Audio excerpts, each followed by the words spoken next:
ದಿನದ ಸಮಾರಂಭದಲ್ಲಿ ಇಷ್ಟೊತ್ತರೆಗೂ ಇದ್ದು ನಮ್ಮನ್ನೆಲ್ಲ ಆಶೀರ್ವದಿಸಿ, ನನಗಂತೂ ಅವ್ರ ಮಾತುಗಳ ಆಶೀರ್ವಾದ. ಸೊ ನಮ್ಮನ್ನೆಲ್ಲ ಆಶೀರ್ವದಿಸಿ ಹೋದಂತಹ ಪರಮ ಪೂಜ್ಯ ಬಸವಲಿಂಗ ಪಟ್ಟದೇವರ ಅಮರಲ್ಲಿ ವಂದಿಸುತ್ತಾ, ವೇದಿಕೆಯ ಮೇಲೆ ಆಸೀನರಾಗಿರುವಂತಹ ಶ್ರೀ ಗುರುಬಸವಲಿಂಗ ದೇವರೇ ಹಾಗೂ ಇಂದಿನ ಸಮಾರೋಪ ನುಡಿಯನ್ನ ಇರ್ತಕ್ಕಂತಹ ನಮ್ಮ ನಾಡಿನ ಪ್ರಮುಖ ತತ್ವಪರರಾದಂತಹ ಶ್ರೀ ದಿನೇಶ್ ಅಮೀನ್ಮಠು ಸರ್ ಅವರೇ, ಹಾಗೂ ವೇದಿಕೆಯ ಮೇಲೆ ಇರ್ತಕ್ಕಂತಹ ಶ್ರೀ BS ಪಾಟೀಲ್ ಸರ್ ಅವರೇ, ಈಗಷ್ಟೇ ತುಂಬ ಒಳ್ಳೆಯ ರೀತಿಯಿಂದ ಅವರು ಮಾತನಾಡಿದರು. ಹಾಗೂ ನಮ್ಮ ಬೀದರ್ ಜಿಲ್ಲೆಗೆ ಎಜುಕೇಷನ್ ಹಬ್ ಮಾಡೋದರಲ್ಲಿ ತಮ್ಮನ್ನು ತಾವು ಸದಾ ತೊಡಗಿಸಿಕೊಂಡಂತಹ ಶ್ರೀ ಅಬ್ದುಲ್ ಖದೀರ್ ಸರ್ ಅವರೇ, ಹಾಗೂ ವೇದಿಕೆ ಮೇಲೆ ಇರ್ತಕ್ಕಂತಹ ಉಮಾ ಪ್ರಕಾಶ್ ಖಂಡ್ರೆ ಮ್ಯಾಮ್ ಅವರೇ, ಹಾಗೂ ನಮ್ಮ ಕನ್ನಡ ಸಾಹಿತ್ಯ ಪರಿಷತ್ತು ಬೀದರಿನ ಯಾವತ್ತೂ ಹಸನ್ಮುಖ ಅಧ್ಯಕ್ಷರಾದಂತಹ ಶ್ರೀ ಸುರೇಶ್ ಚಂದ್ರಶೆಟ್ಟಿ ಅವರೇ, ಮತ್ತು ವೇದಿಕೆ ಮೇಲೆ ಇರ್ತಕ್ಕಂತಹ ಡಾಕ್ಟರ್ ಅಮರ್ನಾಥ್ ಸೋಲ್ಪುರಿ ಸರ್ ಅವರೇ, ಶ್ರೀ ವೈಷ್ಣವ್ ಬಿರಾದಾರ್ ಸರ್ ಅವರೇ, ಹಾಗೂ ಈಗಷ್ಟೇ ಸ್ವಾಮಿಗಳು ಹೇಳಿದಂಗೆ ಬರೀ ಮಕ್ಕಳ ವಿಚಾರಗಳ ಬಗ್ಗೆ ಯಾರು ಮಾತಾಡ್ತಾರೆ, ನಿಜ ಹೇಳಬೇಕು ಅಂದರೆ ಕೆಲವೊಂದು ವರ್ಷದ ಹಿಂದೆ ಈ ಹೆಣ್ಮಕ್ಳು ಗರ್ಲ್ಸ್ ಏಜಿಗೆ ಬರೋಕ್ಕಿಂತ ಮುಂಚೆ ಬಾಲ್ಯ ವಿವಾಹಕ್ಕೆ ಯಾರು ಒಳಗಾಗ್ತಾರೋ ಅವರ ಅಳಲನ್ನ ತಗೊಂಡು ಯಾರ ಹತ್ರ ಹೋಗ್ಬೇಕು ಅನ್ನೋದೇ ನಮಗೆ ಗೊತ್ತಿರಲಿಲ್ಲ. ಇವತ್ತು ಎಲ್ಲರ ಬಾಯಲ್ಲಿ ಇರ್ತಕ್ಕಂಥ ಹೆಸರು ಅಂದರೆ ಶ್ರೀ ಶಶಿಧರ್ ಕೋಸಂಬಿ ಸರ್ ಅವರು. ಸೊ ಅವರಲ್ಲಿ ವಂದಿಸುತ್ತಾ, ವೇದಿಕೆಯ ಮುಂದೆ ಇರ್ತಕ್ಕಂತಹ ಇಲ್ಲಿ ಆಹ್ವಾನಿತರಾದಂತಹ ಎಲ್ಲ ಪತ್ರಕರ್ತ ಬಂಧುಗಳೇ, ಮಹಿಳೆಯರೇ ಎಲ್ಲರಲ್ಲಿಯೂ ನಮಸ್ಕಾರ.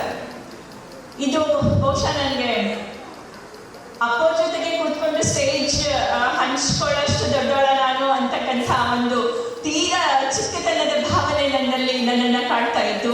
ಹಾಗಾಗಿ ನಾನು ಪದೇ ಎದ್ದು ನಿಲ್ಲೋದು ಅದು ಬಹುಶಃ ಇವಳು ಯಾಕೆ ಹಿಂಗೆ ಮಾಡ್ತಾ ಇದ್ದಾಳೆ ಅಂತ ಅನಿಸ್ತಾ ಇದ್ದಿರ್ಬೋದು ನೋಡಿದವ್ರಿಗೆ. ಆದರೆ ಅಪ್ಪೋರ ಜೊತೆ ಸ್ಟೇಜ್ ಹಂಚ್ಕೊಂಡು ಅವರು ನಮಗೆ ಆಶೀರ್ವಾದ ಮಾಡ್ತಾ ಇದ್ದಾರೆ. ದಟ್ಸ್ ಸಮಥಿಂಗ್ ಬಿಯಾಂಡ್ ಮೀ ಅಂತ ನನಗೆ ಅನಿಸ್ತದೆ. ಕಾರಣ ಇಷ್ಟೇ ಇರಬಹುದು, ನಾನು ಏನೋ ಶಿಕ್ಷಣ ರಂಗದಲ್ಲಿ ಏನೋ ಒಂಚೂರು ಅಳಿಲು ಸೇವೆ ಈ ಜಿಲ್ಲೆಗೆ, ಬಸವಣ್ಣನ ಕರ್ಮಭೂಮಿ ಈ ಜಿಲ್ಲೆ. ಅವರನ್ನು ಕೂಡ ನಾನು ಹುಟ್ಟಿದ ಹಾಗೆ ಬಿಜಾಪುರ ಜಿಲ್ಲೆಯಲ್ಲಿ ಹುಟ್ಟಿ ಬೀದರ್ ಜಿಲ್ಲೆಯ ಕರ್ಮಭೂಮಿಯನ್ನು ಹಂಗಿರಿಸಿಕೊಂಡಿದ್ರು ಬಸವಣ್ಣನವರು. ಸೊ ನನಗೆ ಯಾವಾಗಲೂ ತುಂಬ ಎರಡೂ ರೀತಿಯಿಂದ ನಾನು ಸಂಬಂಧಿಗಳಲ್ಲ ಬಸವಣ್ಣನವರಿಗೆ ಅಂತ ಯಾವಾಗಲೂ ಅನ್ನಿಸ್ತಾ ಇರ್ತದೆ. ಸೊ ಆ ಕ್ಷೇತ್ರದಲ್ಲಿ ಅವರಿಗೆ ತುಂಬ ಇಷ್ಟವಾದಂತಹ ಕ್ಷೇತ್ರ ಶಿಕ್ಷಣ. ಆ ಕ್ಷೇತ್ರದಲ್ಲಿ ಏನೋ ನಾನೊಂಚೂರು ಕೆಲಸ ಮಾಡ್ತಾ ಇದ್ದೀನಿ ಅನ್ನೋ ಕಾರಣದಿಂದ ತಾವೆಲ್ಲ ಇಷ್ಟೊಂದು ಅಭಿಮಾನದಿಂದ ನನ್ನನ್ನು ಕರಿತೀರಿ ಅಂತ ಮತ್ತೊಮ್ಮೆ ತಮ್ಮೆಲ್ಲರಲ್ಲಿ ವಂದಿಸ್ತೇನೆ. ಈಗ ಸ್ವಾಮೀಜಿ ಅವರ ಬಗ್ಗೆ, ಗುರುಬಸವಲಿಂಗದೇವ ಅವರ ಬಗ್ಗೆ ಮಾತಾಡ್ತಾ ಇರ್ಬೇಕಾದ್ರೆ ಅವರು ಮಾಡಿರ್ತಕ್ಕಂತಹ ಸೇವೆ, ಈಗಷ್ಟೇ ನಾನು ಅಲ್ಲಿ ಅನಾಥಾಶ ಅವ್ರ ದತ್ತು ಕೇಂದ್ರ ಏನಿದೆ ಅದಕ್ಕೆ ಹೋಗಿ ಬಂದೆ. 25 ದಿನದ ಒಂದು ಮಗು, ಯಾರು ಬಂದ್ರೂ ನಮಗೂ ಬೀರ್ತಾ ಇದೆ ಮಗು. ನಾನು ಆ ಮಗುವನ್ನ ನೋಡ್ತಾ ಇರ್ಬೇಕಾದ್ರೆ ಕಣ್ಣಲ್ಲಿ ಶಶಿಧರ್ ಕೋಸಂಬಿ ಸರ್ ಅವರು ಇದ್ರು ತೋರಿಸ್ತಾ ಇದ್ರು ಎಲ್ಲ, ಕಣ್ಣಲ್ಲಿ ಹಾಗೆ ಸಡನ್ ಆಗಿ ನೀರು ಬಂತು. ನನ್ನ ಬಾಯಿಗೆ ಏನ್ ಮಾತು ಬಂತು ಅಂತಂದ್ರೆ, ತಾಯಿ ಗರ್ಭದಲ್ಲಿಯೂ ಸಹಿತ ಬಹುಶಃ ಹೆಣ್ಣು ಅಷ್ಟೊಂದು ಏನು ಯಾವುದೇ ಪ್ರಾಬ್ಲಮ್ ಇಲ್ಲದಂಗೆ ಇರಬಹುದು ಅಂತ ಈ ದೇಶದಲ್ಲಿ ಹೇಳಲಿಕ್ಕೆ ಆಗಲ್ಲ ಚಿನ್ನ. ಆದ್ರೆ ನೀನು ಮಾತ್ರ ಬಹಳ ಸೇಫ್ ಆದಂತಹ ಸ್ಥಾನಕ್ಕೆ ಬಂದಿದೀಯ ಅಂತ ನನ್ನ ಬಾಯಿಗೆ ನನಗೆ ಗೊತ್ತಿಲ್ಲ. ಬಹುಶಃ ಇಲ್ಲಿ ಇರ್ತಕ್ಕಂಥ ಅವ್ರು ಮಾಡ್ತಾ ಇರ್ತಕ್ಕಂಥ ಸೇವೆ ಮತ್ತು ಇಲ್ಲಿ ಇರ್ತಕ್ಕಂಥ ಪಾಸಿಟಿವ್ ಎನರ್ಜಿನೇ ಅದು ಆ ತರಹ ನನ್ನ ಬಾಯಿನಲ್ಲಿ ಬಂತು ಅಂತ ನಾನು ಹೇಳೋದಕ್ಕೆ ನನಗೆ ಯಾವ ನಾಚಿಕೆನೂ ಇಲ್ಲ. ಯಾಕಂತಂದ್ರೆ ಈ ದೇಶದಲ್ಲಿ ಹೆಣ್ಣು ಮೂಡಿದೆ ಹೊಟ್ಟೆಯಲ್ಲಿ ಅಂತಂದ್ರೇನೆ ಆ ಹೆಣ್ಣನ್ನ ಕೊಲ್ಲುವ ಸಾಕಷ್ಟು ವಿಧಿವಿಧಾನಗಳನ್ನ ಸಮಾಜ ಹುಡುಕೊಂಡ್ಬಿಟ್ಟಿದೆ. ಮೊನ್ನೆ ಅಷ್ಟೇ ಪೇಪರಲ್ಲಿ ಓದ್ತಾ ಇದ್ವಿ, ಈಗ ಯಾಕಂತಂದ್ರೆ ಸೊನೋಗ್ರಫಿ ಮಾಡಬಾರ್ದು ಅಂತಂದು ಗವರ್ಮೆಂಟ್ ಆರ್ಡರ್ ತುಂಬಾ ಸ್ಟ್ರಿಕ್ಟ್ ಆಗಿ ಮಾಡಿರೋದ್ರಿಂದ ಕೆಲವೊಂದು ಕಡೆ ಅಂತ ಈಗ ಅಮೀನ್ಮಠು ಸರ್ ಹೇಳ್ಬೇಕು, ನಾನು ನಿಜ ಹೇಳ್ತಾ ಇದ್ದೀನ ಅಥವಾ ಸುಳ್ಳ ಅಂತ, ಕೆಲವೊಂದು ಕಡೆ ಅಂತೆ ಹೆಣ್ಣು ಮಗುವಿಗೆ, ಹುಟ್ಟಿದಂತಹ ಹೆಣ್ಣು ಮಗುವಿಗೆ ಹಾಲು ಕೂಡ ಕೊಡದೇ ಇರ್ತಕ್ಕಂತಹ ಕಲ್ಲು ಮನಸ್ಸಿನ ಜನರು ಕೂಡ ಇಲ್ಲಿದ್ದಾರೆ. ತಾಯಿಯ ಮೊಲೆಯಲ್ಲಿ ಹಾಲು ಒಸರಿ ಹೋಗ್ತಾ ಇದ್ರು ಕೂಡ ಅದನ್ನ ಮಗುವಿನ ಬಾಯಿಗೆ ಇಡುವ ಹೃದಯ ಶ್ರೀಮಂತಿಕೆಯನ್ನೇ ತೋರದೇ ಇರ್ತಕ್ಕಂತಹ ಜನ ಇದ್ದಾರೆ. ಇದು ಮೊನ್ನೆಯಷ್ಟೇ ಪೇಪರಲ್ಲಿ ನ್ಯೂಸ್ ಇದರಲ್ಲಿ ಬರ್ತಾ ಇತ್ತು. ಸೊ ಅಂತಹ ಒಂದು ಪರಿಸ್ಥಿತಿ ಇರುವಾಗ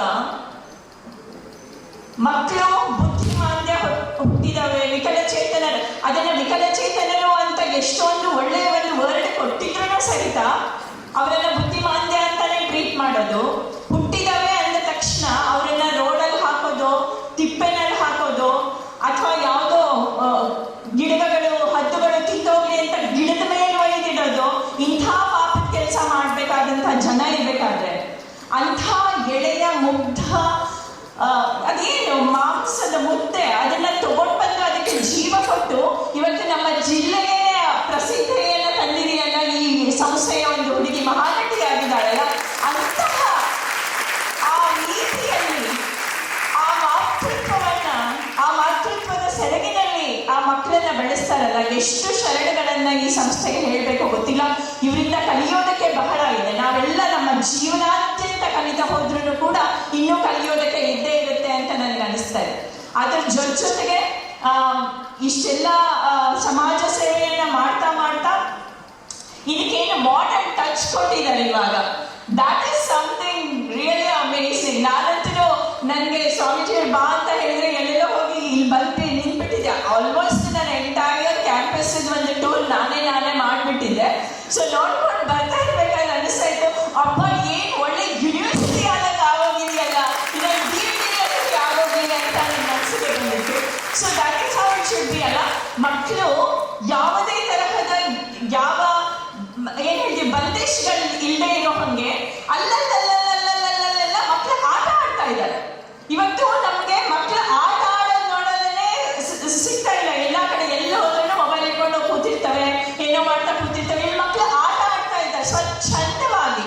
ಆ ಪಕ್ಷಿಗಳು ಓಡಾಡ್ಕೊಂಡಿರೋ ಹಂಗೆ, ಗಿಳಿಬಿಟ್ಟು ಕಾರ್ಯಕ್ರಮಗಳು ಇದ್ದಂಗೆ ಅಲ್ಲಲ್ಲ ಮಕ್ಕಳು ಆಟ ಆಡ್ತಾ ಇದ್ದಾರೆ. ಬರೀ ಗಂಡು ಹುಡುಗರು ಆಟ ಆಡ್ತಾ ಇದ್ದಾರಾ ಅಂತ ನೋಡ್ಕೊಂಡು ಬಂದೆ ನಾನು. ಆದ್ರೆ ಇಲ್ಲ, ಹುಡುಗಿಯರು ಕೂಡ ಆಟ ಆಡ್ತಾ ಇದ್ದಾರೆ ಅಲ್ಲಿ ಕದಳಿಯಲ್ಲಿ. ಸೊ ಹಾಗಾಗಿ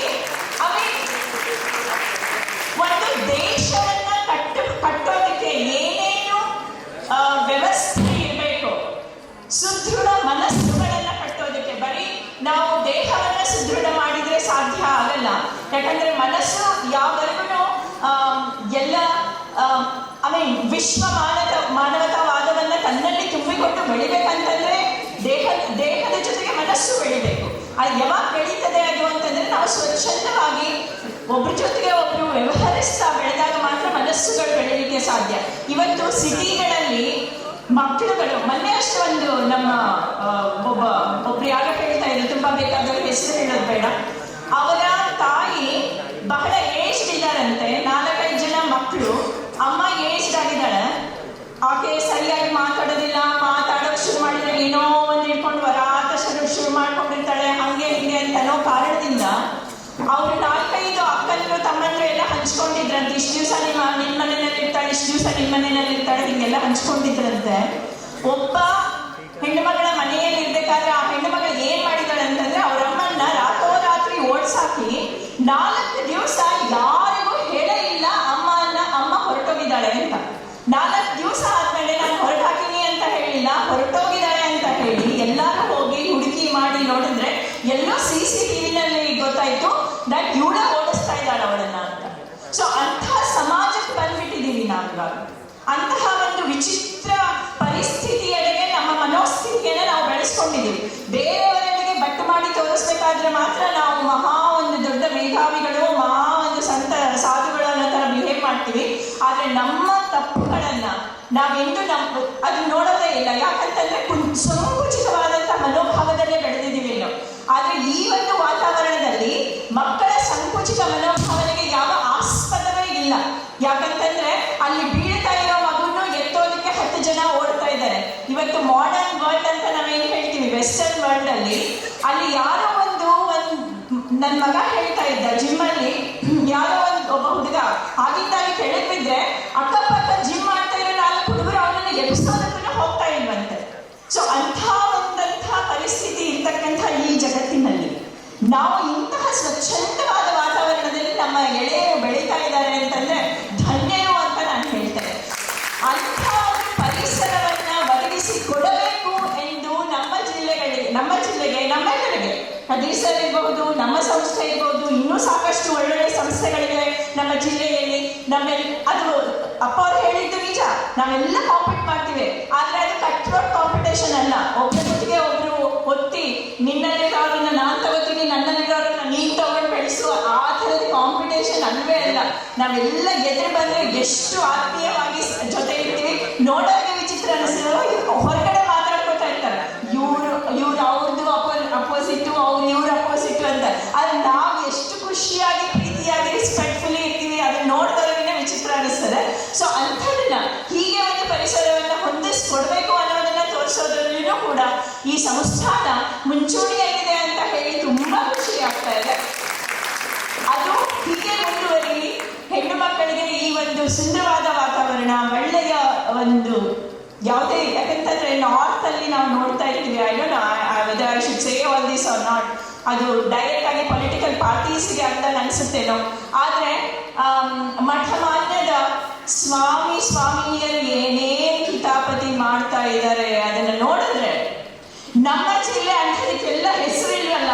ನಮ್ಮ ಜಿಲ್ಲೆ ಎಲ್ಲ ಹೋದ್ರೂ ಕೂಡ ಕೀರ್ತಿ ಪತಾಕೆ ಹಾರಿಸ್ತಾನೆ ಇದೆಯಲ್ಲ ಅಂತ ಹೇಳೋದ್ರಲ್ಲಿ ನಾನು ತುಂಬಾ ಮನಸ್ಸಾಳದಿಂದ ಈ ಮಾತನ್ನ ಹೇಳ್ತೇನೆ. ಸೊ ನಮ್ಮ ಜಿಲ್ಲೆ ಅಷ್ಟೇ ಅಲ್ಲ, ಸ್ವಾಮಿಗಳು ಹೇಳಿದಂಗೆ ಬಸವಣ್ಣನ ಹೆಸರನ್ನ, ಅಕ್ಕನ ಹೆಸರನ್ನ, ನಮ್ಮ ಅಲ್ಲಮ ಪ್ರಭುವಿನ ಹೆಸರನ್ನ, ಇನ್ನುಳಿದ ಎಲ್ಲ ಶರಣರ ಹೆಸರುಗಳನ್ನ ನಾವು ಇಡೀ ವಿಶ್ವದಾದ್ಯಂತ ಪಸರಿಸುವುದರಲ್ಲಿ ಹಿಂದೆ ಉಳಿಬಾರದು. ನಮ್ಮ ಮಕ್ಕಳುಗಳಿಗೆ ಅವರ ಕಥೆಗಳನ್ನ ಹೇಳಬೇಕು. ಯಾವ ಪ್ಲಾಟ್ಫಾರ್ಮ್ ಇಂದ ಸಾಧ್ಯ ಆಗ್ತದೋ ಆ ಎಲ್ಲ ಪ್ಲಾಟ್ಫಾರ್ಮ್ಗಳಿಂದ ನಾವು ನಮ್ಮ ಮಕ್ಕಳಿಗೆ ಅವರ ಕಥೆಗಳನ್ನ ಹೇಳಬೇಕು. ಜ್ಞಾನಸುಧಾ ಶಿಕ್ಷಣ ಸಂಸ್ಥೆಯಲ್ಲಿ ಈ ನಿಟ್ಟಿನಲ್ಲಿ ನಾವೇನ್ ಮಾಡ್ತೇವೆ ಅಂತಂದ್ರೆ, ನಮ್ದು ಆರ್ಟ್ ಅಂಡ್ ಸೈನ್ಸ್ ಎಕ್ಸಿಬಿಷನ್ಸ್ ಅಲ್ಲಿ ಯಾವಾಗ್ಲೂ ಯಾವ್ದಾದ್ರೂ ಒಬ್ಬ ಶರಣರನ್ನ ಎತ್ಕೊಂಡು ಅವರ ಕಥೆಗಳನ್ನ ನಾವು ಪ್ರಸ್ತುತಪಡಿಸ್ತೇವೆ. ಅದು ನಾಟಕ ಇರ್ಬೋದು, ಅದು ಇನ್ನೆಲ್ಲ ಭಿತ್ತಿಪತ್ರಗಳಿರ್ಬಹುದು, ಅಥವಾ ಇನ್ನೇನಾದ್ರೂ ಇದು ಮಾಡೋದ್ರಿಂದ. ಒಂದ್ಸರಿ ಅಂತೂ ಅನುಭವ ಮಂಟಪವನ್ನ ನಾವು ಮಾಡಿದ್ವಿ. ಅದು ತುಂಬಾ ಸುಂದರವಾಗಿತ್ತು. ಸುರೇಶ್ ಅಣ್ಣ ಇಲ್ಲೇ ಇದ್ದಾರೆ, ಅವ್ರು ಬಂದಿದ್ರು, ನೋಡಿದ್ರು. ನಾವೇನು ಅಲ್ಲಿ ಚಪ್ಪಲಿ ಬಿಟ್ಟು ಹೋಗ್ಬೇಕು ಅಂತ ಯಾರಿಗೂ ಹೇಳಿರ್ಲಿಲ್ಲ. ಆದ್ರೆ ಎಲ್ಲರೂ ಆ ಅನುಭವ ಮಂಟಪಕ್ಕೆ ಒಳಗೆ ಹೋಗ್ಬೇಕಂದ್ರೆ ಎಲ್ಲ ಹೊರಗೆ ಚಪ್ಪಲಿ ಬಿಟ್ಟು ಹೋಗ್ತಾ ಇದ್ರು. ಅಷ್ಟೊಂದು ಸುಂದರವಾದಂತಹ ಒಂದು ವಾತಾವರಣವನ್ನು ನಿರ್ಮಾಣ ಮಾಡಿ, ಆ ವಾತಾವರಣ ನಿರ್ಮಾಣ ಮಾಡಿದಾಗ ಮಕ್ಕಳು ಪ್ರಶ್ನೆ ಕೇಳ್ತಾರೆ. ಆ ಪ್ರಶ್ನೆ ಕೇಳುವ ಬಸವಣ್ಣನ ಅನುಭವ ಮಂಟಪದಲ್ಲಿ ಆಗಿರುವುದೇನು ಅಂತಂದ್ರೆ ಪ್ರಶ್ನೆ ಕೇಳು ಅಂತಕ್ಕಂಥದ್ದು. ಅವರ ಪ್ರಶ್ನೆಯನ್ನ ಯಾವತ್ತೂ ಇಲ್ಲ ಇದನ್ನು ಹೇಳಲ್ಲ, ಇದನ್ನು ಕೇಳಬೇಡ, ನೀನು ಕೇಳೋ ಹಕ್ಕಿಲ್ಲ ಅಂತ ಯಾರಿಗೂ ಹೇಳಿದ್ದಿಲ್ಲ. ಪ್ರಶ್ನೆ ಕೇಳುವುದರಿಂದನೇ ಅವತ್ತಿನ ಒಂದು ಸಮಾಜವನ್ನ, ಅಂತಹ ಉನ್ನತವಾದಂತಹ ಉನ್ನತ ವಿಚಾರಧಾರೆ ಇರ್ತಕ್ಕಂಥ ಸಮಾಜವನ್ನ ಅವರಿಗೆ ಕಟ್ಟಲಿಕ್ಕೆ ಸಾಧ್ಯವಾಯಿತು. ನಾನು ಶಿಕ್ಷಣ ಸಂಸ್ಥೆಯವರಾಗಿ ನಾನು ಆಬ್ವಿಯಸ್ಲಿ ಇದನ್ನ ಒಂದು ಶಿಕ್ಷಣ ಸಂಸ್ಥೆಯ ನಿಟ್ಟಿನಲ್ಲಿ ನೋಡುವ ಕಾರಣದಿಂದ ಇಲ್ಲಿ ಮಕ್ಕಳಿಗೆ ಪ್ರಶ್ನೆ ಕೇಳುವ ಎಲ್ಲ ಹಕ್ಕುಗಳು ಇರೋದ್ರಿಂದ ನನಗೆ ತುಂಬಾ ಸಂತೋಷ ಅನಿಸಿ ನಾನು ಈ ಮಾತುಗಳನ್ನ ಹೇಳೋದಕ್ಕೆ ಇಷ್ಟಪಡ್ತಾ ಇದ್ದೀನಿ. ಸೊ ಹಾಗಾಗಿ ಈ ಶಿಕ್ಷಣ ಸಂಸ್ಥೆ ಗುರುಬಸವ ಪಟ್ಟದೇವರ ಅವರ ಆಶೀರ್ವಾದದಿಂದ, ಅವರ ಸಾನ್ನಿಧ್ಯದಲ್ಲಿ ಇನ್ನೂ 106 ವರ್ಷ ಹೀಗೆ ಬೆಳೆಯಲಿ. ಮುಂದೆ ಬರ್ತಕ್ಕಂಥ ಗುರುಗಳನ್ನು ಕೂಡ ಇದನ್ನು ತುಂಬಾ ಚೆನ್ನಾಗಿ ನಡೆಸ್ಕೊಂಡು ಹೋಗ್ಲಿ. ನಾವೆಲ್ಲ ಸೇರಿ ನಮ್ಮ ಜಿಲ್ಲೆಯನ್ನ ಮತ್ತಷ್ಟು ಒಂದು ಹೆಮ್ಮೆಯಿಂದ ಮುಂದೆ ಹೆಜ್ಜೆ ಇಡುವುದರಲ್ಲಿ ನಾವು ನಿಮ್ಗೆ, ನಿಮ್ಮ ಸಂಸ್ಥೆಗೆ ನಾವೆಲ್ಲ ಚಿಕ್ಕವರು, ನಿಮ್ಮ ಮುಂದೆ ನಾವೆಲ್ಲ ನೀವು ಏನ್ ಹೇಳಿದ್ರು ಕೂಡ ಇದನ್ನ ಮಾಡೋದಿದೆ ಅಂತಂದ್ರೆ ಖಂಡಿತವಾಗ್ಲೂ ನಾವು ಜ್ಞಾನಸುಧಾ ಶಿಕ್ಷಣ ಸಂಸ್ಥೆಯಿಂದಲೂ ಕೂಡ ನಾವು ಅದಕ್ಕೆ ಕೈ ಜೋಡಿಸ್ತೇವೆ. ನನ್ನಲ್ಲಿ ನಾನು ಮೂಗೊಲಿಸಿ ಬೆಳೆಸಿದ್ದಂತ ಎಷ್ಟೋ ಮಕ್ಕಳುಗಳು, ಯಾಕಂದ್ರೆ ಅವ್ರು ನರ್ಸರಿ LKG ನನ್ನ ಶಾಲೆಗೆ ಬಂದ್ಬಿಡ್ತಾರೆ, ಅವರಿಗೆ ಚಡ್ಡಿ ಹಾಕೊಳ್ಳೋಕೆ ಬರ್ತಾ ಇರಲ್ಲ. ನಾನು ಓಡಾಡ್ತಾ ಇದ್ದಾಗ ಬಂದು ನಿಂತು ಬಿಡ್ತಾರೆ, ಹೀಗೆ ನಿಂತು ಬಿಡ್ತಾರೆ. ಅವ್ರು ಚಡ್ಡಿ ಹಾಕ್ಬೇಕು, ಅಂಗಿ ಹಾಕ್ಬೇಕು ಎಲ್ಲ ಮಾಡಿದಂತ ಕೆಲವೊಂದಷ್ಟು ಮಕ್ಕಳುಗಳು ಇಲ್ಲೆಲ್ಲ ಓಡಾಡ್ತಾ ಮೇಡಮ್ ಅಂತ ಹೇಳ್ಕೊಂಡು ಬಂದ್ರೆ ಕಣ್ಣು ತುಂಬಿ ಬಂತು. ನಮ್ಮ ಮಕ್ಕಳುಗಳು ಅದನ್ನು ನಾನು ಈಗಷ್ಟೇ ಸರ್ ಹತ್ರ ಮಾತಾಡ್ತಾ ಇದ್ದೆ, ಕೋಸಂಬಿ ಸರ್ ಹತ್ರ. ಏನಂತಂದ್ರೆ ಇದರಲ್ಲಿ ಕದೀರ್ ಸರ್ ಅವ್ರ ಪಾತ್ರನೂ ತುಂಬಾ ದೊಡ್ಡದಿದೆ. ಏನಂತಂದ್ರೆ ನಮ್ಮ ಭಾಗದಲ್ಲಿ ಹುಟ್ಟಿದಂತಹ ಮಕ್ಕಳುಗಳು, ನಮ್ಮ ಭಾಗದಲ್ಲಿ ಬೆಳೆದಂತಹ ಮಕ್ಕಳುಗಳು ಇವತ್ತು ಇನ್ನೂ ಒಂದು ಹೊಸತನ ಪ್ರಾರಂಭ ಆಗಿದೆ ನಮ್ಮ ಜನರಲ್ಲಿ. ಇದ್ರ ಬಗ್ಗೆ ನೀವೆಲ್ಲರೂ ಯೋಚನೆ ಮಾಡಬೇಕು. ಇನ್ನೂ 4-5 ಕ್ಲಾಸಿಗೆ ಬಂದಿರೋದಿಲ್ಲ, 5ನೇ ಕ್ಲಾಸಿಗೆ ಬಂದಿರೋದಿಲ್ಲ. ವೈದಿಗೆಲ್ಲೋ ಬೇರೆ ಜಿಲ್ಲೆಯಲ್ಲಿ ಅದ್ಯಾವುದೋ ನನ್ನ ಹೆಸರುಗಳು ಹೇಳಲ್ಲ, ಅಲ್ಲೆಲ್ಲ ವೈದು ಆ ಜಿಲ್ಲೆಗಳಲ್ಲಿ ಇಟ್ಟು ಬಿಡ್ತಾರೆ. ಅಲ್ಲಿ ತಿಂಗಳಿಗೊಂದ್ಸರಿನೂ ಅಪ್ಪ ಅಮ್ಮ ನೋಡೋ ಹಂಗಿಲ್ಲ, ಅವ್ರಿಗೆ ನೋಡೋ ಭಾಗ್ಯ ಇಲ್ಲ. 5ನೇ ಕ್ಲಾಸಿಂದ ಅವ್ರ ಹಾಸ್ಟೆಲ್ಗಳಲ್ಲಿ ಬೆಳೆದ ಮೇಲೆ ಆ ಮಕ್ಕಳಿಗೆ ನಮ್ಮ ಸಂಸ್ಕಾರ ಹೆಂಗೆ ಸಿಗ್ತದೆ, ಅಪ್ಪ ಅಮ್ಮ ಅಂತಂದು ಆ ಒಂದು ಏನ್ ಹೇಳ್ತೀವಿ ಕರಳು ಬಳ್ಳಿ ಹೇಗೆ ಅದು ಹೆಂಗ್ ಡೆವಲಪ್ ಆಗ್ತದೆ. ಅದಾದ್ಮೇಲೆ ಬಂದು ನೀನು ಅಪ್ಪ ಅಮ್ಮ ನೋಡ್ಕೋಬೇಕು, ಯಾವ ನೋಡ್ಕೋತಾರೆ, ನಾವು ಅದನ್ನು ಬೆಳೆಸೇ ಇಲ್ಲ ಅವರಿಗೆ. ಆದ್ರೆ ಈ ಶಿಕ್ಷಣ ಸಂಸ್ಥೆ ಇನ್ನುಳಿದ ಬೀದರ್ ಜಿಲ್ಲೆ ಎಲ್ಲ ದೊಡ್ಡ ದೊಡ್ಡ ಶಿಕ್ಷಣ ಸಂಸ್ಥೆ, ಕದೀರ್ ಸರ್ ಅವ್ರ ಸಂಸ್ಥೆನೂ ಕೂಡ, ಜ್ಞಾನಸುಧವು ಕೂಡ ದೊಡ್ಡ ದೊಡ್ಡ ಕಾಲೇಜ್ಗಳನ್ನ ನಾವೇನು ಪ್ರಾರಂಭ ಮಾಡಿದ್ದೇವೆ. ನಮ್ಮ ಮಕ್ಕಳನ್ನ ನಮ್ಮ ಸೆರಗಿನಲ್ಲೇ ಇಟ್ಕೊಂಡು ಅವುಗಳಿಗೆ ಓದಿಸಿ ಅವರು ತಮ್ಮ ರೆಕ್ಕೆ ಪುಕ್ಕ ಬಲದ ಮೇಲೆ ಅವರೆಲ್ಲ ಸಮಾಜದಲ್ಲಿ ಬಿಡುವ ಪ್ರಯತ್ನ ಏನು ನಡೀತಾ ಇದೆ, ಅದು ಖಂಡಿತವಾಗ್ಲೂ ಶ್ಲಾಘನೀಯ ಅಂತ ನಾನು ಅನ್ಕೋತೇನೆ. ನಮ್ಮ ಮಕ್ಕಳು ಯಾಕೆ ಮನೆ ಬಿಟ್ಟು ಹೊರಗೆ ಹೋಗ್ಬೇಕು, ಸಣ್ಣ ಸಣ್ಣ ಇದ್ದಾಗಲೇ ಯಾಕೆ ಮನೆ ಬಿಟ್ಟು ಹೊರಗೆ ಹೋಗ್ಬೇಕು, ಅವ್ರ ರೆಕ್ಕೆ ಪುಕ್ಕ ಬಲದ ಮೇಲೆ ಅವರು ಜಗತ್ತಿನ ಎಲ್ಲೇ ಹೋಗಿ ಅವರು ನಮ್ಮತನವನ್ನ ಹಿಡಿದು ಇಟ್ಕೊಂಡೇ ಇರ್ತಾರೆ. ಒಂದು ಒಳ್ಳೆಯ ಸಮಾಜವನ್ನ ಕಟ್ಟುವಲ್ಲಿ ಅವರು ಮಂಚೂಣಿಯಲ್ಲಿರ್ತಾರೆ ಅಂತ ಹೇಳ್ತಾ, ನಾನು ಇಲ್ಲಿ ಬಂದು ಇಷ್ಟು ಮಾತಾಡುವ ಒಂದು ಸಾಮರ್ಥ್ಯ ಪಡೆದಿದ್ದೀನಿ ಅಂತ ತಾವೆಲ್ಲ ಅನ್ಕೊಂಡ್ಬಿಟ್ರಲ್ಲ, ಅದಕ್ಕೆ ತಮ್ಮಲ್ಲಿ ಧನ್ಯವಾದಗಳನ್ನು ಅರ್ಪಿಸ್ತಾ ನನ್ನ ಮಾತುಗಳನ್ನು ಹೇಳಿ ನಮಸ್ಕಾರ.